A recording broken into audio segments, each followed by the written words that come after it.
My name is Liz Powell. I am the founder and head of G2G Consulting and one of the founders of the Breast Cancer Early Detection Coalition. We are super excited for today's kickoff call, and we are so excited to see so many of you join. We had hundreds and hundreds respond and register for this, so we know this is a powerful group.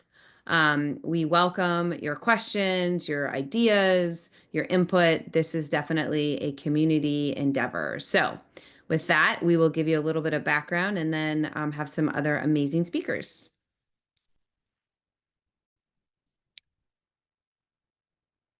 So this is what we're going to cover today, our priorities for the coalition, our leadership team, our why, which is super important. That's what drives everything. The advocacy work that we have been doing that has been very effective. We're excited to keep building on that. Our policy goals, our strategy going forward, some graphics and toolkits we've got for you, our targets that we will be pursuing in government, our plan for 2025, and then questions and answers with all of you. So please, if you have questions, be sure to put them into the Q&A box. And in our chat box, it's great if people can fill in where they're calling in from, any personal connection, and your own why as we start to talk about the leadership's why. I think that's super important that we're all in this together. Our priorities. So, number one, we want to raise awareness of breast cancer and the importance of accurate early detection to save lives. As we all know, when it is caught early, it is 99% survivable. And at this state, there is no reason why anyone should get a late stage diagnosis of breast cancer. Technology is there, it's in the marketplace. We just need to create that access and awareness so that we, as women, as patients, and then as our physicians, all know the best technology that we need to have access to detect our cancer early. Number two, we want to ensure insurance coverage of the technologies needed for this early detection in all women. So right now, about half the states have insurance coverage for what is called supplemental screening, but it is essential screening for women with dense breasts. Um, so we want to make sure we're having that access. Three, we want to advance the Find It Early Act, which is critical legislation we're going to talk about at the end of our presentation today. But it ensures this coverage of the technology that is needed to detect breast cancer in half of all women. Half of all women have dense breasts. So a mammogram alone is not going to pick up that cancer. So those are our three priorities. The leadership team. So we have an amazing leadership team from all sectors, advocates, nonprofits, industry, patients, thrivers, um, clinicians, experts in advocacy. Like it's an amazing, amazing team. And all of these folks are listed on our website at BC Early Detection Coalition.org. I have to think about that. BC Early Detection Coalition.org. And we'll put that in the chat box in a sec here. Oh, it's already there. Awesome. So please get to know the team and join our team. We really want you to be working with us in this effort. And you're going to hear from many of these folks in a minute here. So I will pass it, I think, to the next slide, which is going to Vanessa Walker, one of our co-founders. Hi, everyone. It is just such a pleasure to be here, and I'm so excited to just be a part of this incredible group. One of the things that drew me to this is not only my personal experience, but also, just to be a part of a group of individuals that are from all different backgrounds. People from different industries who have a common goal. But my personal experience really is one of the things that drives why I do what I do. Sometimes people choose their callings, and other times their calling chooses them. And for me, that was certainly the case. I actually started my career off as a singer. I was an opera singer. And I thought I would, spend my life on the stages of the world singing. But instead, I'm spending my life on the stages of the world talking about healthcare and cancer and women's health. because that is what changed the trajectory of my life. When I was 30 years old, I was diagnosed with cancer for the first time. I was living in New York City. I was a struggling artist. I always say, a struggling artist is different than an inspiring artist. Aspiring artist sounds much nicer, but struggling artist is the truth. And I found myself in a position where I was very alone and I needed help, and I didn't really have the help that I needed. That was back in 2007. And as I looked around the rooms that I was in, the waiting rooms, the recovery rooms, the chemo rooms, I realized that even for someone like myself who was really struggling to navigate the system, that my privilege of having healthcare, of being the person that I am, really offered me access that other people in my community, especially living in Brooklyn, did not have. And that really put me on a trajectory to want to do something differently. One of the reasons why this early detection is so important to me is because my cancers were not found with mammogram. I was diagnosed when I was 30 the first time, 36 the second time. And both of my cancers, the mammograms came back negative. Everyone said, "Oh, you're too young for cancer. It's not going to affect you." And that was not the case. My cancer was only found through MRIs both times. And I was lucky enough to have some tenacious doctors and also to be somewhat tenacious myself in being able to make sure I got the care that I needed. And yet, there are way, way too many individuals that do not have that opportunity.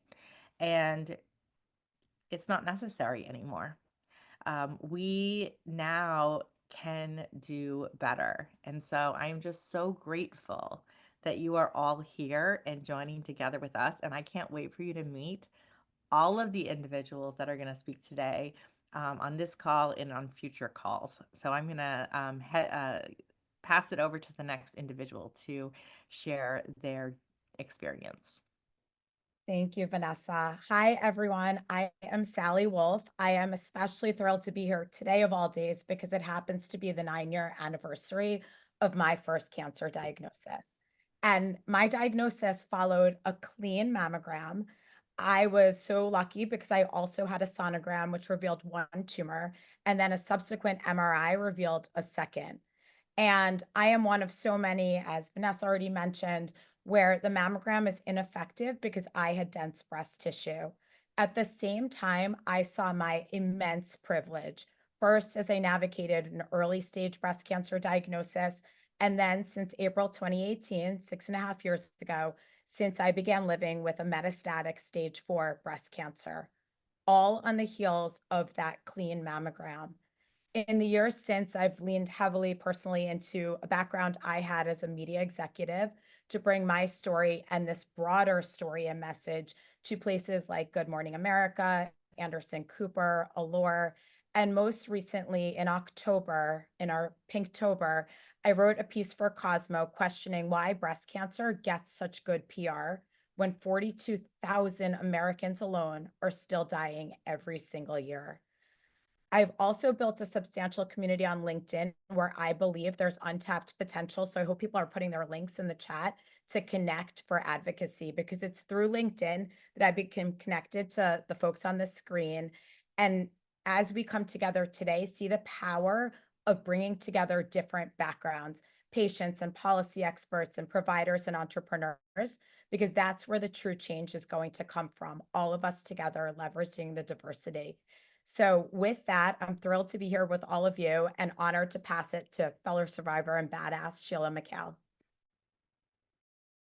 Thank you so much. I really appreciate that, Sally. And I'm so happy to be here today advocating for better breast cancer screening for all women. I was not supposed to get breast cancer. It doesn't run in my family, and everybody told me I was low risk. I did know that I had heterogeneously dense breasts, and I asked my doctors if I needed anything more. And they assured me that 3D tomosynthesis was meant for breasts like mine that would find cancer as small as the head of a pin. Well, I went every year, got my clean mammogram reports, and then in November of 2022, I noticed a small little dimple on my left-hand side. And at first I brushed it off. Oh, it must be cellulite. I had gained a few pounds. Breast cancer was the furthest thing from my mind.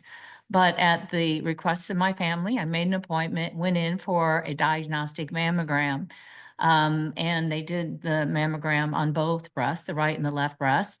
And only because I showed them where the dimple was. They couldn't really find it on the diagnostic mammogram. They did an ultrasound because there was definitely they did an ultrasound because there was definitely something there. And they diagnosed me with a 3 centimeter tumor. I sat down afterwards with the oncologist and I said, how do you know I don't have something on the right-hand side? And the first thing I got was, well, bilateral cancer, it really never happens. Second thing I heard was the diagnostic mammogram would have found something. I said, I insist on something more. I didn't know what to ask for. I said, maybe it's an X-ray, maybe it's an MRI, a PET, CT. I really didn't know what to ask for. And I kept getting pushback. It was, oh, it's not the standard of care. Insurance won't pay. And finally, I just got so angry with the oncologist. I said, I insist on something. And I really couldn't understand. I was willing to pay. I said, I have my Visa card. I'm willing to pay.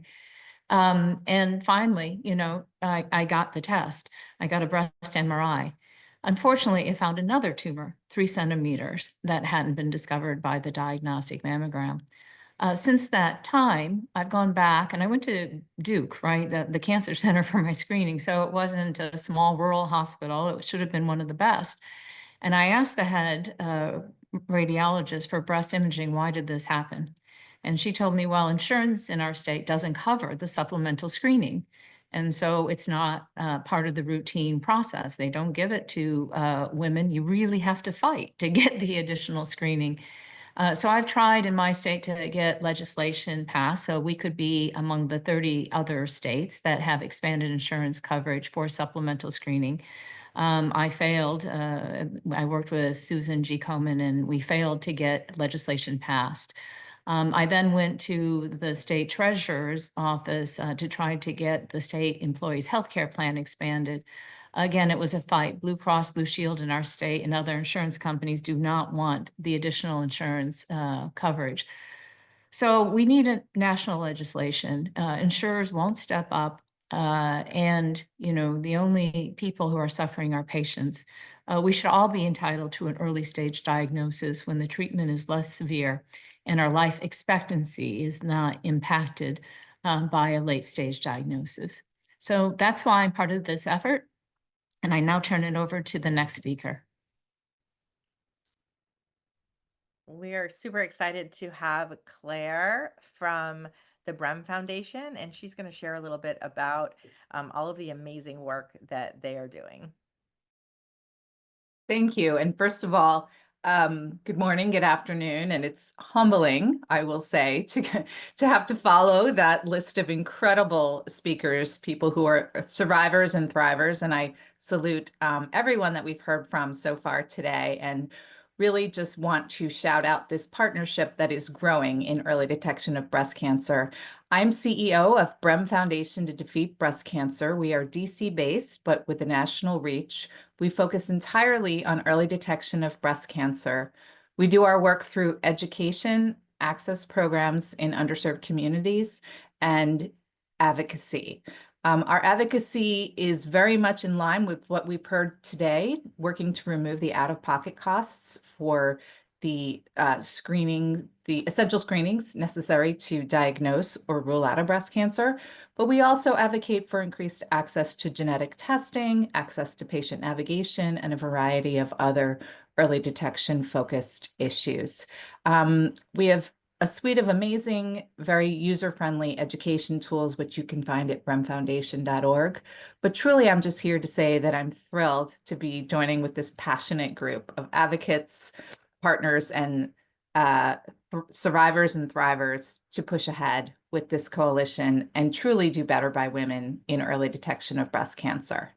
So I am now passing it along to Vanessa. Could you tell me? I'm sorry, I don't know. Yes, so we're going to pass it along to Leslie. And I just wanted to take a moment to thank both you, Claire, and Leslie for your organizations. Um, just so everyone knows, Leslie's going to tell you about her organization, and Claire, they were so helpful in putting together the toolkit that is available on the website, and we could not have done it without them. So forever grateful. Thank you so much. Well, thank you, Vanessa. And yes, passing it on to Leslie, our partner in crime in the whole breast density issue. Thank you, everybody. It's so good to be here and to see you all and to see such the large interest in this coalition. So again, my name is Leslie Ferris-Yerger. I'm CEO and founder of My Density Matters.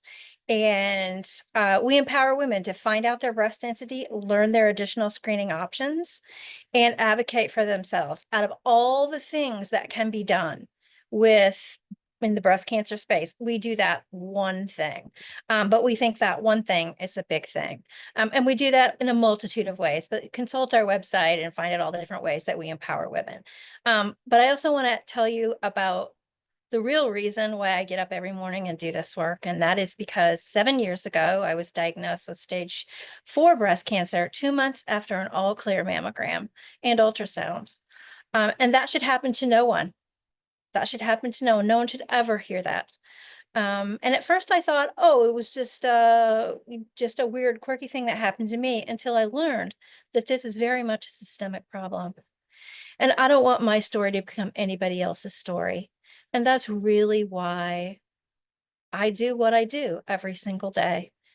And I know that we can do better. We've got the technologies, we've got the tools, but we really aren't doing better largely for women everywhere. And so that's why I think this coalition is so important, because together we're always better. Together we can do what individual people and even individual organizations can't do on their own. And so I'm so excited about this coalition, and I think that we're going to do great things together. So welcome, everybody. I hope you'll join us, and there are good things to come. Thanks. I think Mayma is next. Yes, Mayma. Hi, everyone. Happy Tuesday. Good seeing you all. I'm just so impressed by everybody, the attendance of this meeting, and seeing all of you. So I'll be 19 years cancer-free next year. And I've been saying that when I say it lately, like I'm just like, oh my God, 19 years alive. And it's very humbling to me, and it brings me to tears. I spent the past 18 years running from cancer and running towards giving other women hope in healing and transformation through Tiger Lily Foundation. When I first heard the words, "you have breast cancer," I was 32 years old. I was a baby. And I found my tumor, and it told me I couldn't have cancer. I was too young to come back at 50. If I had done that, I wouldn't be able to live to be 52 in May. And so I began this work as, very just not knowing what to do, not understanding cancer, biomarker testing, policy, advocacy, what those words meant. But I knew that I wouldn't leave this planet without ensuring that women who look like me had representation and access to information, empowerment, and that feeling of being a badass when it comes to their health. And so I began this journey very much very naive but very believing in that we can make a difference together. Together we are better. And asking people the tough questions, like, why don't we have screening for women who are younger? Why don't we have women who are looking at being clinical trials? Why don't we have access to these different things? And Tiger Lily has been really amazing about, I can say that, we have been amazing about educating women about their breast health at young ages, giving them tools to advocate, getting involved in policy change, clinical trials, science and research, and really putting women who don't think they have the power at the center of their care and in places to be able to affect change. And so I want them to have what I've had, 20 years of health and life, and much, much more. See their kids graduate from college, which mine will be doing that in the next 6 months, and have hope, have joy, and have the life they dream about. That's why I do what I do every day. Glad to be here. It's my honor, pleasure, and privilege. Thank you so much. I had the privilege of attending the Tiger Lily Ball for the very first time. Oh, It was so amazing to see how the work that you're doing and just the people, how you really celebrate the hard work that other people are doing. So I'm very grateful. we're all connected, we're part Yeah. of one goal. We really are.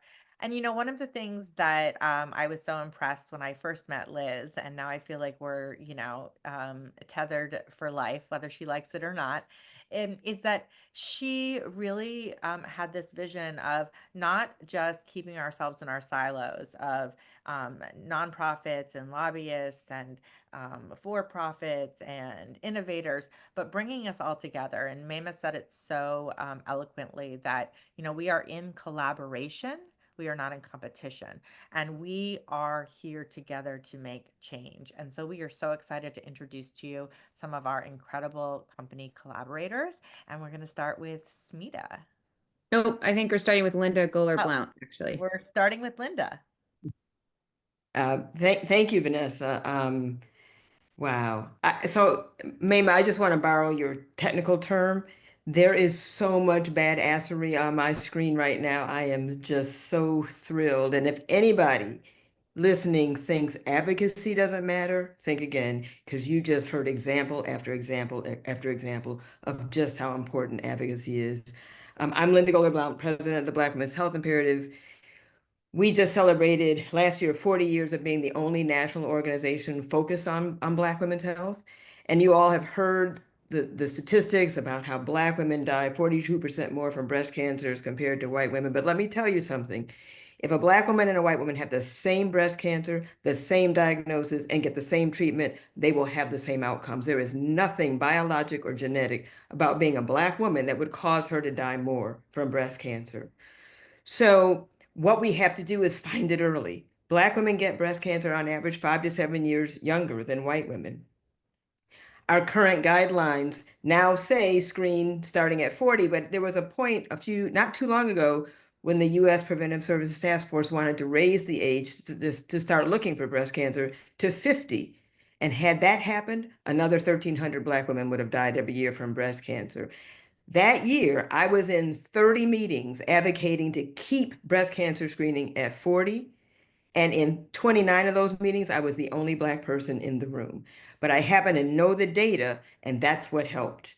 So I would say advocate, know the data, know the issues. What we're doing at the Black Women's Health Imperative is finally answering that question. We just launched a breast cancer screening project study where we're going to follow women from the moment they walk in and the person behind the desk slides back the screen and looks at them like, what are you doing here, to their last day of their last treatment, if they happen to have breast cancer, so we can finally answer when Black women should start screening and how often they should start screening. So if you want to ensure an evidence base is created and used to eliminate unnecessary deaths, join this coalition, join the Black Women's Health Imperative at bwh.org, and stay abreast, stay an advocate, and understand that there is no reason for us to have the kinds of disparities in breast cancer mortality that we see today. We can do something. Thank you.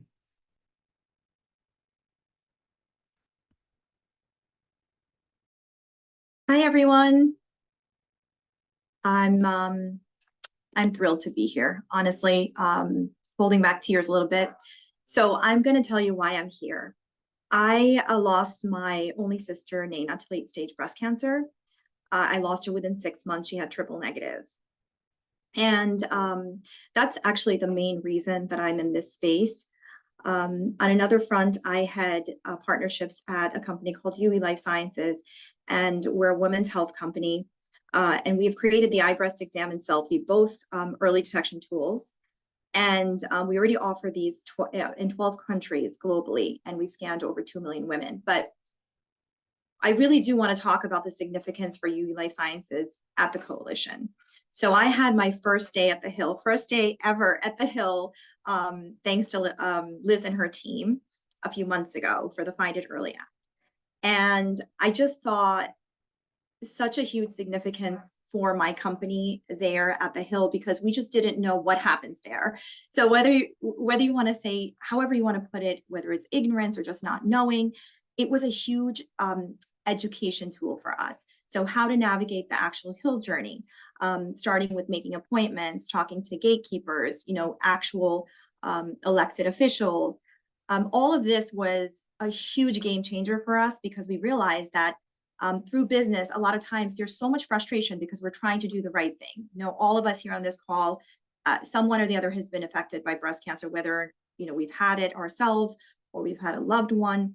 So it was just the process of being there with like-minded people, the opportunity to have leaders in this space show us how we can have this unified voice, was a huge boon and a blessing. So just blessed to be here, blessed to be amongst all of you guys, and knowing that all of us together can figure something out and potentially push something out for early detection. So just want to thank everybody for being here. And the next person is Caitlin. Hello, happy Tuesday. My name is Caitlin Christine, and I'm the CEO and founder at Gabby. After losing my mom to a delayed diagnosis of breast cancer because she was getting annual mammograms, but it didn't pick up on her breast cancer because she had dense breast tissue and was high risk, I experienced my own delay in diagnosis at just 24 years old. And I had to fight like hell to get anything other than a mammogram. I started Gabby, named after my mom, Lisa Gabrielle, based on the belief that women should not be getting diagnosed with late-stage breast cancer. We know how to detect breast cancer and how to detect it early, which is why at Gabby, we're on a mission to eradicate late-stage breast cancer by ensuring every woman knows her risk and is getting the appropriate care based on her risk. Gabby is a woman's virtual breast specialist, assessing every woman's risk of breast cancer and connecting you to a breast specialist via telehealth, same day, next day. Your Gabby specialist designs a care plan based on your risk and orders the care that you need, whether that's a breast MRI or genetic testing, getting you to the right care the first time and 7 times faster. So I would compel everyone on this call to please join the Breast Cancer Early Detection Coalition to be on the cutting edge, the front lines of helping change the way that women get diagnosed with breast cancer early. And Thanks. I will pass it off to the next. Thanks, Caitlin. Marissa? Yeah. Yes. Hi, everybody. I'm Marissa Fayer. I'm the CEO of Deep Look Medical, and I'm one of the few that this has not personally affected my life, but I know it's a ticking time bomb, knowing my genetics.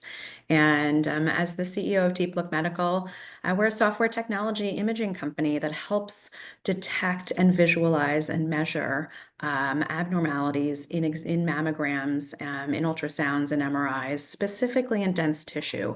That's really important because there's not a tool like that to be able to do this. And we are a tool to help radiologists just better see what's in their dense tissue.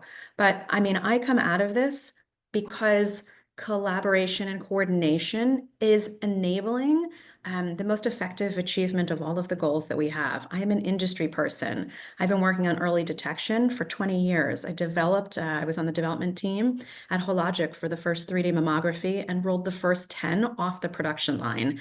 And that's incredibly important because early detection absolutely saves lives.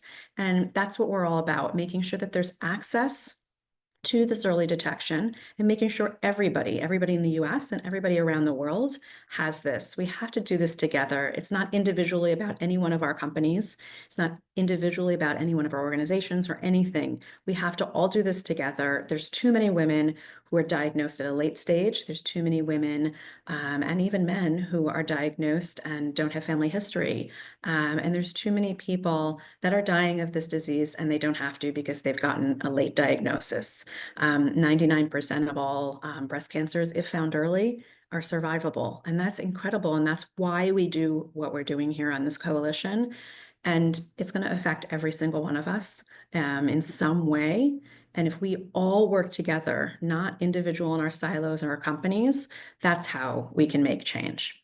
So I'm happy to pass it on to Netta. Hello, everyone. Wow, I'm busy reading all the chats. It's so inspiring to see everyone joining here. Neda Rezavi, I am CEO of Isono Health. My personal why stems from the moment of realization that I thought someone has to do something. For too long, the products offered to women have been less than optimal. We've seen firsthand, you just heard a lot of stories on this call, and I'm sure you've heard it in your personal life, that the challenges women face in assessing their accurate and timely, especially for breast cancer detection, dense breast tissue masking cancer, because there is not an affordable, accessible solution. I have also witnessed the emotional and physical toll that delayed diagnosis has on women and their families. But we forget this is not women's health. This is the society health. This is the health of our mothers, our sisters, our daughters. We are building this society, and you want us all healthy. So this is personal to me, even though, as Marissa mentioned, I have not been exposed to breast cancer myself. My aunt is. And I believe women deserve better. And starting with technology, Isono Health is the company that I have the pleasure of working with a very smart team. We joined Breast Cancer Early Detection Coalition because we also, like Marissa Smita and Caitlin and others on this call, we share a profound commitment to preventing unnecessary death by improving the quality of care and access to life-saving screenings. Isono Health was founded by two experienced engineering PhD who, after tragically losing their loved ones due to their missed breast cancer detection, the same stories you heard, mammo missed the cancer detection in their breast, they felt compelled to make a significant advancement for women's health, and especially for those that have dense breasts. So they came out with a product that we have right now, which is called Atusa. For your background, if you Google Atusa, was the very first breast cancer history of breast cancer diagnostic history to 500 BC. And this princess Atusa gave birth to Cyrus the Great, and is mentioned in the book Melody of the Cell. So our product is an automated 3D ultrasound. It's a point of care ultrasound device. It's a robotic, so without the need for a sonographer, acquires the images, and it's aimed to address the gap in access, affordability, and quality that persist in breast care today. There is an urgency to act for us right now because these disparities that are mentioned by some of our team here, Miami mentioned, we need to partner together with organizations like Early Breast Cancer Detection Coalition, and we hope that we amplify our impact by this partnership and contribute to advancing policies like Find It Early Act, collaborating with like-minded leaders like the ones that you heard today, and patient advocates like Sheila, like Leslie, like all the folks you heard here, and make sure no woman is left behind in the fight against cancer. Together, I believe we can make early cancer detection accessible. Thank you for the time, Liz. You're a force. Thank you. Thank you so much. And we are passing it along to Terry Thomas. Thank you for being here, Terry. You are welcome. Badassery. That's the word of the day. I love it. Thank you for inviting me to participate in this. I'm the Chief Executive Officer of Volpara and Chief Business Officer of Lunit. And we are on a mission to save families from cancer through the use of technology as well. We believe it's really time to challenge the status quo in breast cancer screening and do better for women and for society. And this is really what drives our support of this really important coalition. Volpara's AI-powered software helps physicians tailor breast cancer screening to each woman's unique needs. And we were really founded based on groundbreaking AI to characterize volumetric breast density, and have expanded to software analyzing and advising providers and patients about their unique risk factors for breast cancer, including density, but also family history and numerous other factors. We do know smarter and more personalized screening finds cancer earlier when it's actually treatable, even curable. And I hate hearing stories of women struggling to get access to screenings. It's wrong. It's happened in my own family. I've seen the struggles. I've seen people fighting with insurance companies. And so I believe personally, as we've all talked about, the Find It Early Act is about doing better. I've personally spent time on the Hill with some of you as well to put my own personal resources as well as company resources firmly supporting this, because we know it's the right thing to do. We really want to guarantee every single woman, no matter what her income, her color, her zip code, has full access to life-saving screenings. And I was reading the chat as well. And, you know, the money does matter. Money does drive things, and it can help things, it can hurt things. I'm going to throw a factoid out there for you. My research team informs me that the data that they've seen, every woman lost to breast cancer costs the economy 1.4 million in productivity, in taxes, and more. Now, that's a big number, but I actually translate that really the true cost is to her family, to the community. We want to keep mothers caring for their families, their children's, keep the families intact, keep people in the workforce. And you know what happens? A late cancer diagnosed impacts everyone, the entire family unit. And that's why our mission is about saving families from cancer, not just women.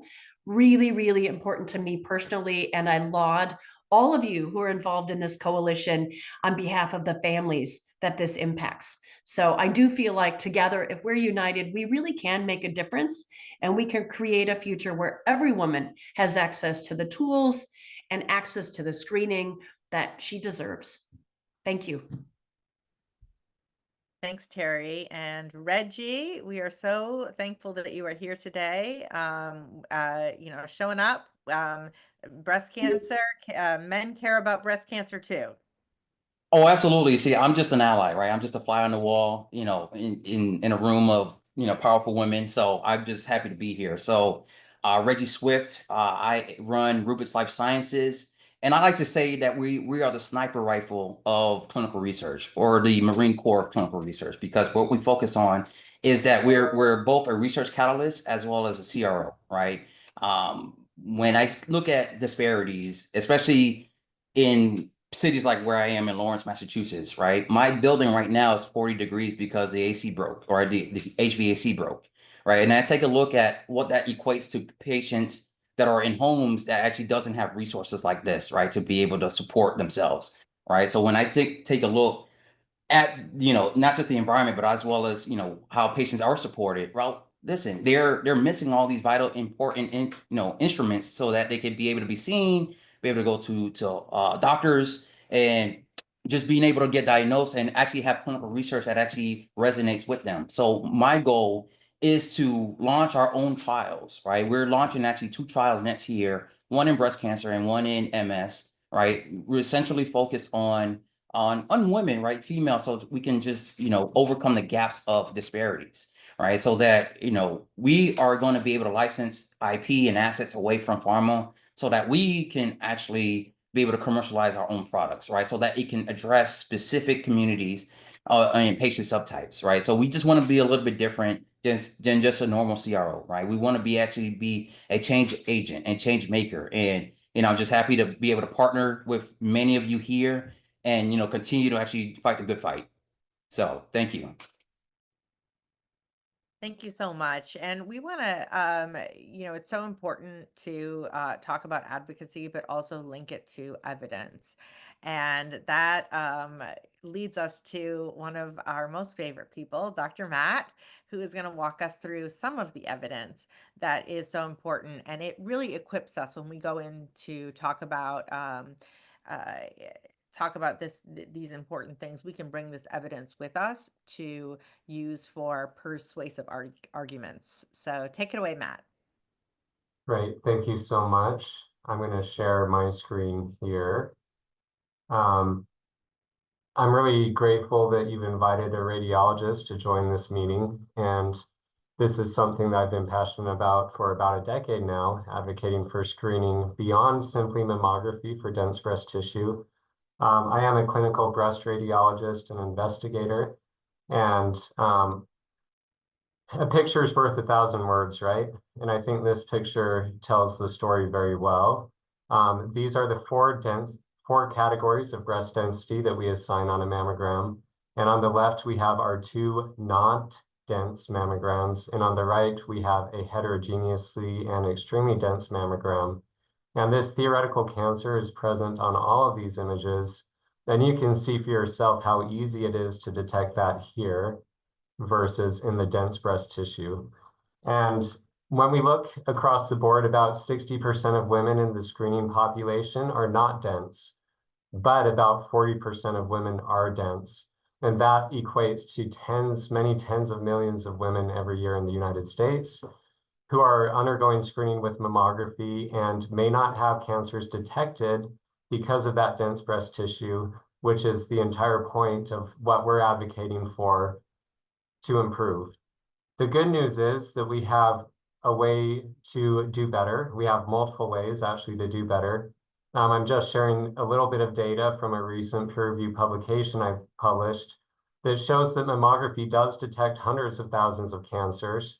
And truly, when mammography came out several decades ago, this was groundbreaking. However, predominantly in these dense breasts, mammography is not detecting all cancers. I've detected that could be up to about 250,000 cancers that simply cannot be detected on a mammogram because it's not seen because of the dense breast tissue. And here you can see this in graphical form. We have 2D mammogram and 3D mammogram.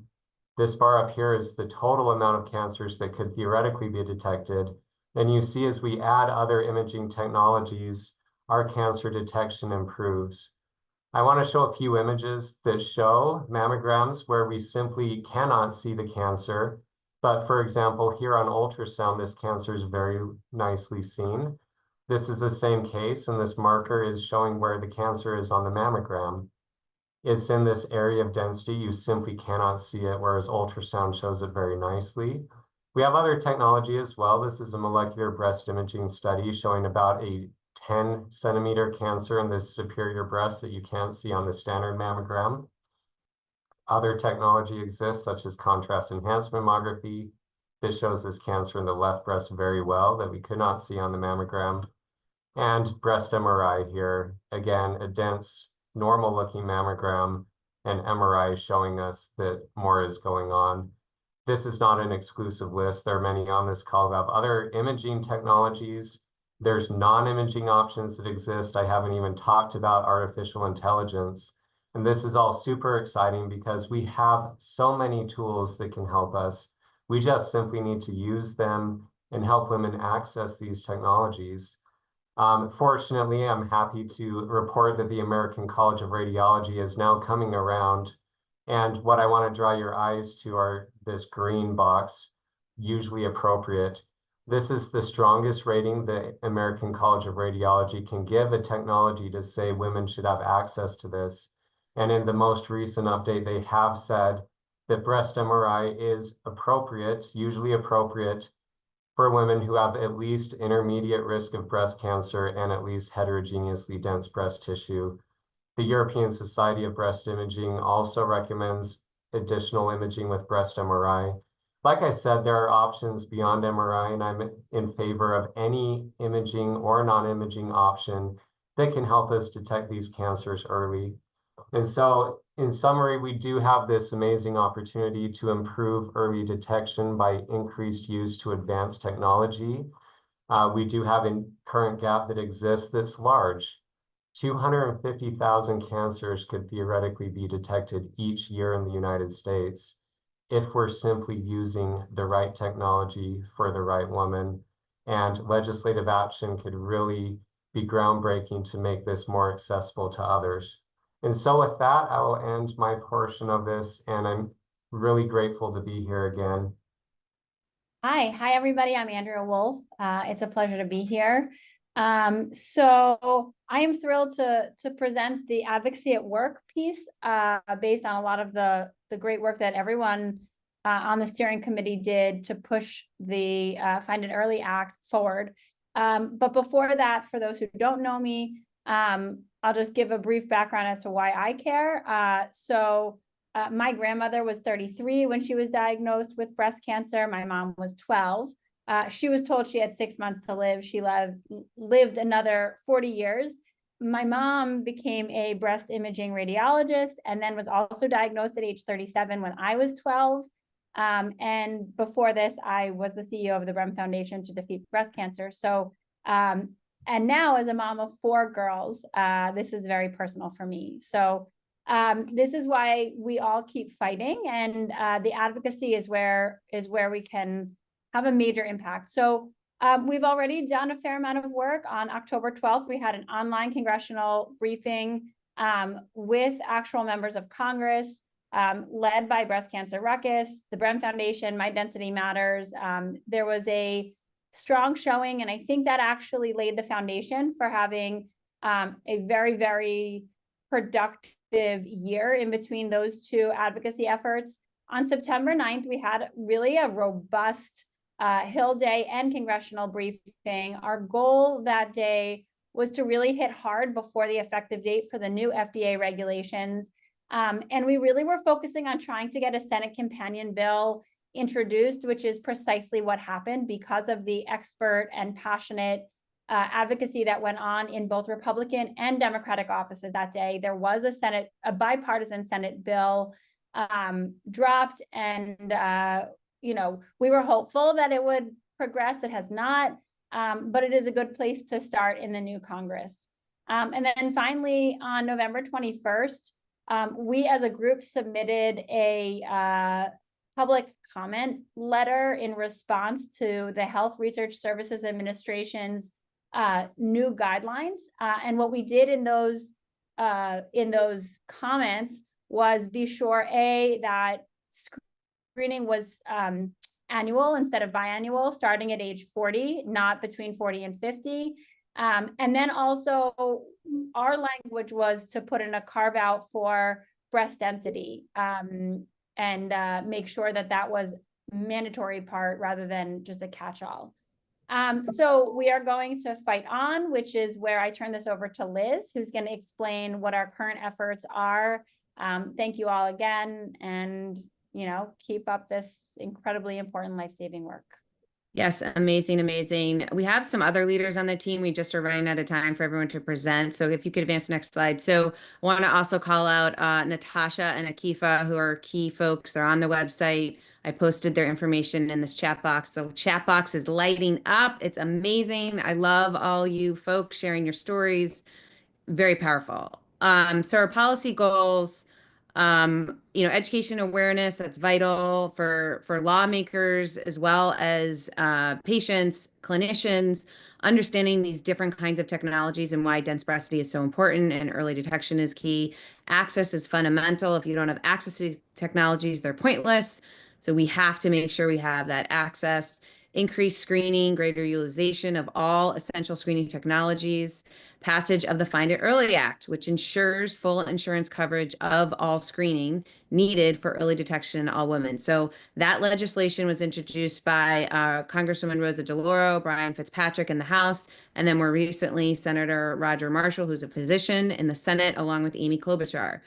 So the Congress ends in just a few weeks now, and so it will start over again in January. So we will be back in January working to introduce this bill and to find other ways to slip language into legislation that's already moving forward that would ensure this access. That is vital. So we need greater awareness, education, and access. Next slide, please.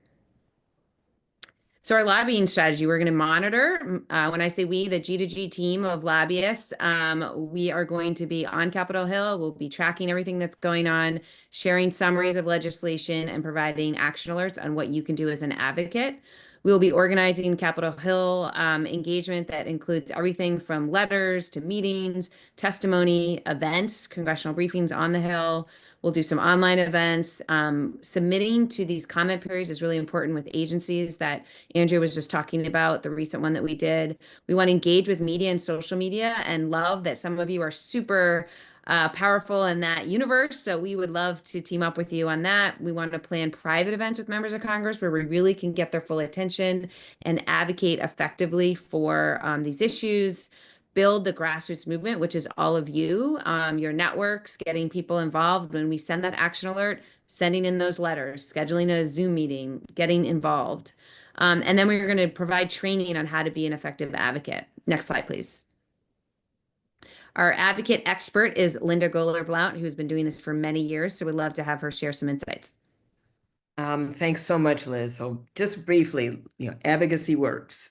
So the guidance that I think we all are familiar with is in your communication, be clear, bring evidence and bring your evidence to your stories. Stories really are compelling. And so they need to be talked about, but then also in the context of evidence. And I would say be clear and consistent with your message and what you're asking for, but know your audience, whether you're talking to policymakers or business leaders, people at the federal level, state level, understand what they're interested in, what their experience is, and make sure you tailor your message to them. And especially make sure you can talk about the benefit to the Find It Early Act. What's the ROI? People talk about really big numbers. Talk about what it means at the workplace level. And I would say connect these issues through social media, through your meetings, through your contacts on as many levels as possible. It is a workforce issue. It is a childcare issue. It is an economic stability issue. So where you see these links, make that connection. We call it hijacking the news. Anything that comes up, tie it to this issue so people can think about breast cancer early detection holistically. Next slide. And we've got some amazing, amazing graphics, a toolkit. You see the QR code. Vanessa, just amazing in creating the graphics in the toolkit. Put this QR code on your personal assets so people always have access to it and can always find out the latest information on what the coalition is doing or what the issues are doing. And make sure that you tell people early and often that they need to support the Find It Early Act. And as I said, talk about it with everyone, even people you think might not even be interested or know much about this, make sure that they know. And I think that's it for me. Liz? Yes, thank you so much. So helpful. So here are our targets. We're going to go after Congress and several agencies. Next slide, please. And our plan. So sign up for our email list. That's super important. And get involved in social media, as we talked about. Respond to our action alerts. Join our monthly calls. And join our steering committee. With that, we'd love to pass it to Smita. Yes, so we welcome everyone here on this call to be a part of our sponsorship or steering committee.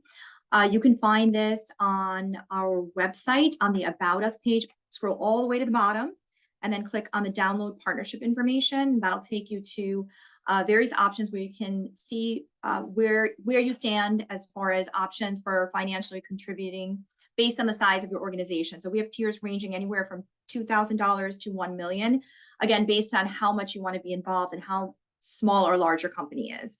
If you're interested in joining us as an advocate or spokesperson, we also have an area there, a drop-down menu as well on our website itself. So in any capacity, you can join us. If it's not listed, let us know and we can discuss how we can potentially help out. And that's it. And I'll just say, for all of you who have already signed up, thank you, thank you, thank you. We're a small team, we're scrappy, and we're pulling things together. If you haven't heard back from us yet, please don't think that we're ignoring you. We have received your messages and we are so grateful. And we will be following up with everyone in the near future.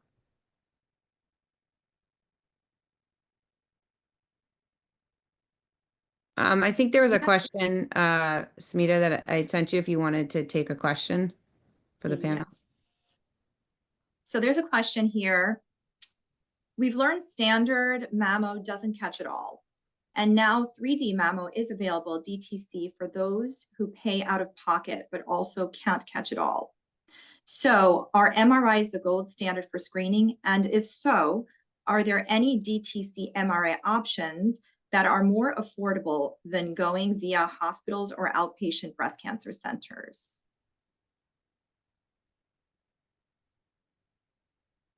I think that's a Dr. Matt Covington question.